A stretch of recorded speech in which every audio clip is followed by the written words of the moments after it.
First and foremost, the Constitution of the Federal Republic of Nigeria made it clear in section 135, subsection 2, and section 180, subsection 2 of the Constitution is very clear.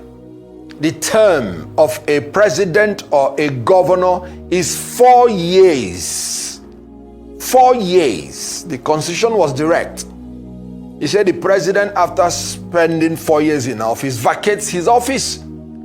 At times, politicians behave as if they don't have any job. So when somebody says he's going to spend only 4 years, he simply stated a constitutional provision. But here is just a little addition. The Constitution says you are no longer qualified to contest if you have contested for that position twice in previous elections. And this is by section 137, subsection 1B, and section 187, subsection 1B. So the issue here is this. If you say you want to contest one term, that is your own idea, that is your own opinion. You are entitled to it. In Nigeria and in some African countries, where elections are deemed not to be free and fair, that's where you have all these unnecessary arguments. Why did I say that? Even abroad, you're not sure, even when you're an incumbent, whether if you recontest, whether you will win. That is where you will know that your term of office is not 8 years, it's not 2 terms, it's 1 term. So it ought not to even be a point of argument. Because even if you are an incumbent, if you recontest, you can fail. The only thing the Constitution says is that if you fail 100 times, if you have not been elected twice, you are still qualified to be governor or president. So for me, I do not see any issue whatsoever, except, like you said, distrust of themselves, and 2, because of the belief that there is no free and fair election. If there is free and fair election, then the issue of 2 term, 8 years would not arise. But here is another issue. Because of our rotational arrangement, which has this proposition of 8 years for South, 8 years for North, politicians now do not want to place themselves in a disadvantaged position, because 4 years having been taken by a Southern politician, if you are a fresh politician and you want to do another 8 years, you will know that you are dead on arrival. So it's a political strategy on its own for you to accede that you will do 4 years. It is not because the politician did not want to do 8 years, no. But he knows that he has only 4 years left from the Southern, remaining term. But here is another issue. By agreeing you will do 1 year, you do 4 years, you have also agreed that if there is any other Northerner that say he will do also 4 years, then both of you are at the same level of equity, because there would be no injustice either section. So there's nothing wrong in a party, for instance, especially an opposition party that doesn't have an incumbent, saying in order that Nigerians will be free to trust them, that they are going to have a transitional government whereby whoever is going to contest would have to agree to do 1 term and do not exercise his constitutional rights to recontest. A party can do that, so that whether they present a candidate from the North or from the South, the Nigerians from either section will not feel that they have been betrayed or an injustice meted out to them. For instance, if a Northerner wins in another political party and commits to do 4 years, then what it means is that the South and the North has shared for 4 years, like they did during the Yaradua Goodluck Jonathan period, and there will be no injustice. So there is nothing, absolutely nothing, that ought to raise concerns or arguments. But like you said, a man who kills by the sword does not like people to wave sword at his back. So politicians have made themselves very untrustworthy. So they go the extra mile to prove themselves when they make any proposition. All right, Mr. Okonkwo, that's noted. a lot of people might have focused on the what in terms of what was said, but you've drawn some focus to the why this move might have been made in terms of the rotational arrangement and being a political strategy. But let's look more, examine at the why a bit closer. Do you think there are any personal reasons that might not be overt for this declaration being made by the aspiring president of Nigeria? No. It's purely a political strategy. There is nothing hidden about it, because every politician would want to complete his 2 terms if he has the opportunity. But of course, if this were 2023, the same politician and presidential candidate or aspirant would not make the same promise. Like I said, as it stands today, a Southerner has taken 4 years. So it will be political suicide for you to come and say you want to do 8 years. Nobody will vote for you, not even from South or from the North. So it is purely a political strategy, nothing else. Anybody telling you it's because he wants to be like Mandela or want to be like this, no, that's not true. But again, the person may want to tell you that just for you to believe he will do 4 years.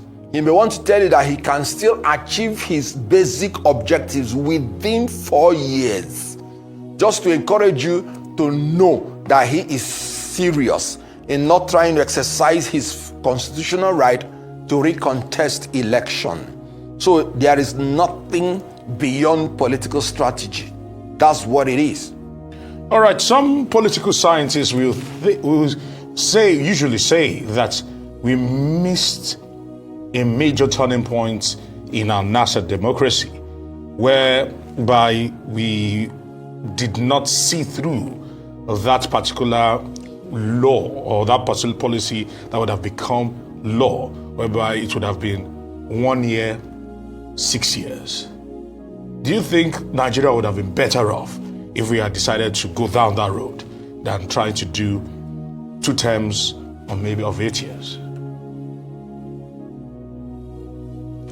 Now, from day one, from 1999, I have been in support of 1-term presidency, 1-term executive tenure. And the reason is very clear.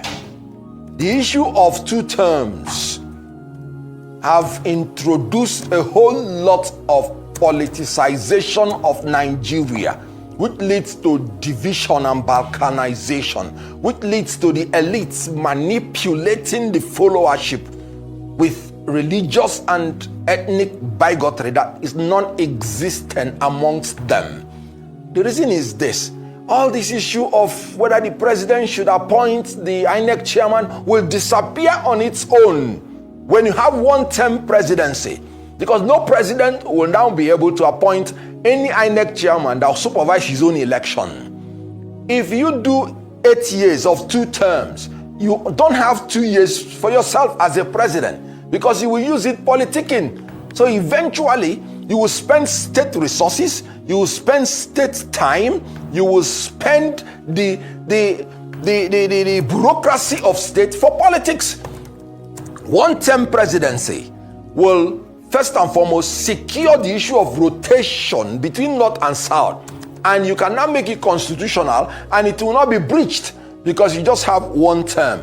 And when it is 1 term of 6 years, you have nothing to lose if it is 2 terms of 8 years, because you, from the one when you settle in, it is for legacy. Haven't you noticed that every president in power is always reluctant to sign electoral reforms in his first term in office? The reason is because he wants to use the jaundiced Electoral Act to rig his own election before, when he wins the second time, when he does not have any other attempt to contest for, he will not be willing to sign Electoral Act or even constitutional amendment that would take us forward. So, but if it is 1 term, from day one, the president that is coming in is willing and bold enough to sign every legacy legal reforms that would have made us to be the first to be in the first superpower nation by now. Honestly, we don't have any need for 2 terms of 8 years. 1 term of 6 years would have been ideal. I supported it from 1999. I've been writing an article about it. It's quite unfortunate because since we don't have free and fair election, that is another way to push us closer to free and fair election, because no president will be willing to have his legacy soiled internationally and nationally that he is an election rigger. So if he's not going to be the one supervising his own election, our election will get cleaner and cleaner until we get to the best time. Our economy will get stronger and stronger because he comes in immediately and he will not talk about using the resources for politics, but using it for development, because he cannot use it for his own election. So it is all good, 1 term, politically, socially, economically, and otherwise. And everybody should please work hard so that we can have it. Indeed, Mr. Okonkwo, you've said that you've been an advocate of this 1 term since 1999, giving us the reasons why, from effective governance to strengthening our democracy. But do you think, with how things look right now, if you look at all the factors in play right now, how soon do you think we'll get to a point in Nigeria where a 1-term presidency will go from ideal to reality? It can happen tomorrow. This president changed the national anthem within a week. The political will is there, but they don't want to use it for what will be good for Nigeria, for selfish reasons. Just because this president may want to do 8 years. What if God, in his own infinite mercy, terminates you and you just do only 4 years? Which one would have been better for you? So I agree with you. The time is now. Today is the best time for the constitution to be amended for that 1-term presidency.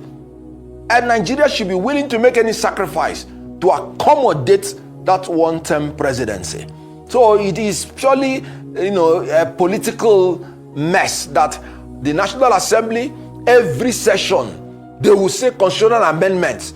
They will go to all the geopolitical zones. They will sow ashobi in some of the zones, singing, hey, on mandate, on your not your mandate. And at the end of the day, you achieve nothing. We should be serious in this country. The time is now. The opposition should insist. The ruling party should insist. Nigerians should insist so that we can move forward in this country.